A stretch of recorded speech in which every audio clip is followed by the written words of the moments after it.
Ang sa atin lamang po, hindi naman tayo dapat magamba. Ika nga, don't panic, it's organic. Minsan na ring lumutang sa kamalayan ng mga miyembro ng bulwagang ito ang panukala patungkol sa legalisasyon ng paggamit ng cannabis para sa layuning medikal. Bahagyang naging masinsindin ang diskusyon patungkol sa pangangailangan upang payagang magamit ang marijuana para sa compassionate purposes. Isa sa mga punto noon ay hindi na daw nangangailangan ng bagong batas sapagkat nailatag na ito sa Comprehensive Dangerous Drugs Act of 2002 o ang RA 9165. Sa ilalim po kasi ng batas, hindi pinipigilan ang may mga lehitimong medikal na pangangailangan sa tamang paggamit ng mga medikasyon kabilang na ang pinagbabawal na gamot. Isa na po rito ang cannabis-based medication para sa epilepsy.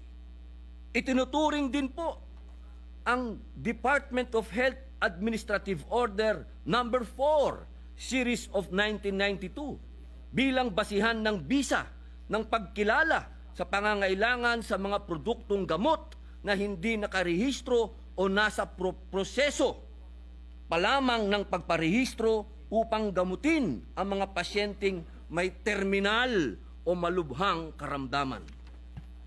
Ang kanilang argumento, bakit pa kailangan ng batas para sa mga compassionate use ng medical cannabis kung may tinging regulasyon para ma-access ito?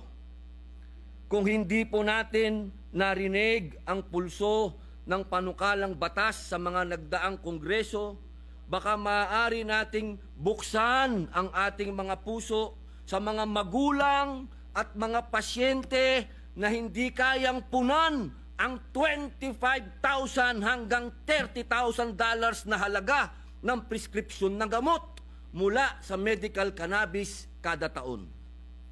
Matagal na po nilang inaasam na magkaroon ng access sa mas abot kayang medical cannabis.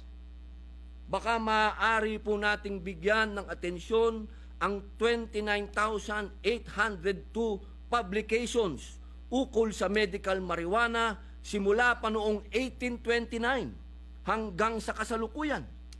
Sa pagtataya ng mga pag-aaral sa US mula 2016 hanggang 2019, ang cannabis ay nakitaan ng moderate to high quality of evidence of efficacy, effectiveness, and safety sa mga medikal na kondisyon kung saan pinapayagan ang paggamit nito.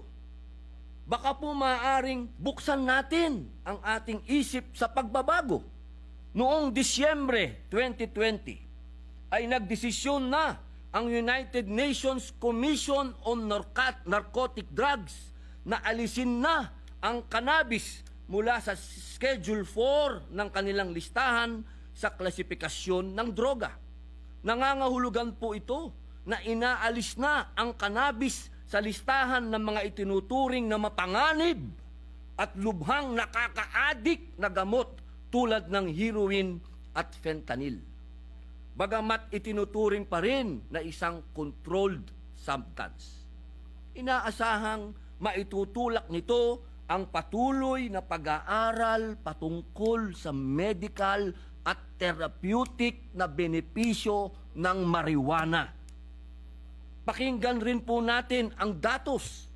Ang halamang ito ay nililinang na sa Asya sa loob ng 6,000 taon at ginagamit bilang medisina sa mahigit na 3,000 taon. Legal rin ang access nito sa ating bansa noon. Sa isang liham nga ni Gat Jose Rizal sa kanyang kaibigang Aleman noong 1890, sinabi niya, I myself, though in 1879 used hashish, did it for experimental purposes and I obtained the substance from the drugstore. Ginoong Tagapangulo, sa kasalukuyan, legal na ang medikal na paggamit ng ilang uri ng cannabis sa 70 bansa sa buong mundo. Tinatayang 4.4 milyong aktibong pasyente ang nag-access ng mga legal na produkto ng cannabis. Hindi po kabilang ang mga Pilipino dito. Bibigyang diin lamang po natin na ang ating isinusulong ay medical cannabis lamang. Ito po ang produktong cannabis na nasa anyong capsule at oil at mayroong pharmaceutical formulation kasama ang detalyado at tamang impormasyon tungkol sa konsentrasyon ng tetrahydrocannabinol o THC at cannabidiol o CBD. Hindi po ito yung alam nating 2 joints o jutes o hashish, Mary Jane o bang at iba pang katawagan sa marijuana na para sa recreation o good time lamang. Kaya naman po, pinupursige natin ang pagpapasa ng batas na partikular sa legal na access ng medical cannabis dahil ito po ang direksyon na nararapat nating tahakin kung sisilipin natin ang mga benepisyong hatid nito gamit ang lente ng kalusugan at ekonomiya. Ang Asya pa naman ang may pinakamalaking merkado para dito dahil sa 4.5 bilyong mamamayan sa rehiyon.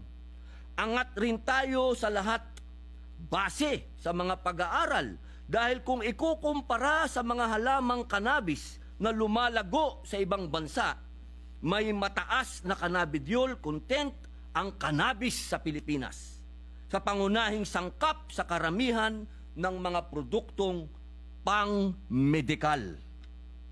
Ang akin pong punto, bukod sa lumalawak na gamit ng medical cannabis, malaki rin po ang ambag nito sa ekonomiya. Patunay po ang tinatabong kita mula sa buwis at laki ng merkado ng mga bansang nagbukas ng industriya para sa mas malayang access ng medical cannabis. Ginoong Pangulo, 2021, ang pandaigdigang bentahan ng medical cannabis ay tinatayang nasa $37.4 billion. Sa Asya po, kung saan naitala sa kasaysayan ang pinakamahigpit na patakaran sa paggamit ng cannabis, ay nagsimula ng magbukas ang mga pinto para sa cannabis industry. $158.9 milyong o tumataginting na 8.7 billion pesos po. Ito po ang halaga ng ginastos ng mga consumers ng medical cannabis sa Israel noong 2020 lamang. Sa Thailand, ang ating kapitbahay, kalapit bansa, 4 na taon na po simula na maging legal ang paggamit ng medical marijuana. Sa botong 166-0, naipasa ng kanilang National Legislative Assembly ang medical marijuana legalization. Ang merkado para sa medical cannabis ng Thailand ay tinatayang aabot sa $79 milyong nitong 2021 lamang. Mataas rin ang pangangailangan ng produktong CBD sa Estados Unidos. Ito po yung walang tama, yung walang psychoactive effect at hindi nakaka-addict tulad ng kadalasang maling akala. Pumapalo po ito sa $390 million kada taon. Inaasahang tataas pa ito hanggang $1.3 billion ngayong 2022 o 71.5 billion pesos. Katumbas na po nito ng halos 10% ng koleksyon ng Bureau of Customs nitong 2022. At higit na mas malaki pa sa market ng imported na alak sa Pilipinas na sinasabing papalo sa 50 bilyong piso sa 2025. Sa mga estado sa Estados Unidos kung saan legal ang medical cannabis, tumatabo ang mga pamahalaang federal ng kita mula sa buwis at licensing fees. Bilang halimbawa, sa Oklahoma, $18 million mula pa lamang sa kita galing sa patient and commercial license fees simula noong August ng 2018. Sa Arizona, $64 million mula sa buwis noong 2021. Sa Hawaii, $4.7 million ng tax revenues. At sa Maine, $3.9 million noong 2021. Sa isang publikasyon pa nga po, sinasabing mas mataas pa ang bentahan ng medical cannabis kumpara sa patatas at blueberries sa Maine, USA. Hindi pa po natin sinasama sa kwentahan ang laki ng kita mula sa mga pharmaceutical companies na maaaring mamuhunan sa medical cannabis research at development sa bansa. Sa Israel nga po, ang net revenues ng Panaxia, isang cannabis pharmaceutical, ay nasa $83.6 million na nitong 2021. 37% ang nilundag ng kita mula sa $60.7 million lamang noong 2020. Sabihin na po nating magkadikit ang benepisyo ng pagsasaligal ng medical cannabis. Una, magkaroon ng mas accessible at murang pagkukunan ng medical cannabis ang mga pasyente na hindi po nagmumukhang drug addict yung mga pasyente, na pati po yung mga magulang ng mga batang ito ay hirap na hirap humanap kung saan sila kukuha na may kasamang pagkatakot na baka sila'y mahuli. Nakakaawa po. At pangalawa, maaring kumita ang gobyerno mula sa buwis para gamitin sa makabuluhang serbisyo publiko. Sa ibang mga bansa, ang buwis mula sa medical marijuana ay ginagamit para sa mga pampublikong paaralan.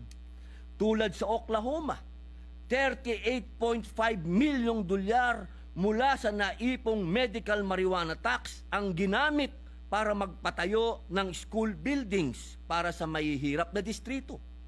Sa ibang estado naman, tulad sa Arizona, bukod sa pondong mapupunta sa edukasyon, hinahati-hati rin ang buwis mula sa medical marijuana para sa pondo ng mga lalawigan at syudad ng estado. Napakarami pong posibilidad para makatulong sa ating pamumuhunan. Lalong-lalo na para sa ating bansa na nangangailangan ng pagkukunan ng pondo. Masakit po ang realidad na panay ang hugot natin sa kaban ng bayan. Bilang halimbawa, nalulugi tayo mula sa maraming government-owned corporations, GOCC, na taon-taon ay umaasa sa suporta ng gobyerno sa pamamagitan ng subsidiya, equity at net lending na halos wala namang naibabalik na dibidendo para makadagdag sa pondo ng bayan. Sa susunod na taon po, maglalabas na naman tayo ng 195.8 billion pesos para sa mga korporasyon na ito na wala namang pangako na balik kita para sa ating mga kababayan. Noong 2021, ang subsidiya ng gobyerno sa 80 na GOCCs ay umabot ng 212 billion. Gayunman, ang natanggap lamang natin na balik sa pamamagitan ng dibidendo ay 38 billion lamang. 18% lamang ng inilabas na subsidiya o pondo ng national government. Halos 33 billion rin ang lugi o net losses ng mga GOCCs. ang ilan sa mga highly subsidized na GOCCs nakakaunti o minsan ay wala pang ang ambag na dividendo ay ang National Food Authority, Philippine Coconut Authority, National Electrification Authority, NAPOCOR, Philippine Sector Assets and Liabilities Management Corporation, Philippine Tax Academy, Southern Philippine Development Authority, Tourism Promotions Board. Batid po natin na ang mga korporasyon ay may mahalagang mandato para sa serbisyo publiko at hindi nila pangunahing tungkulin ng kumita o tumubo. Ngunit umaasa tayo na magpursige ang mga GOCCs na magkaroon ng disiplina sa pinansyal na pamamahala, maging transparent at tumugon sa kanilang pananagutan sa kaban ng bayan. Kailangan pong matigil ang milking cow phenomenon kung saan aasa at aasa na lamang ang mga GOCCs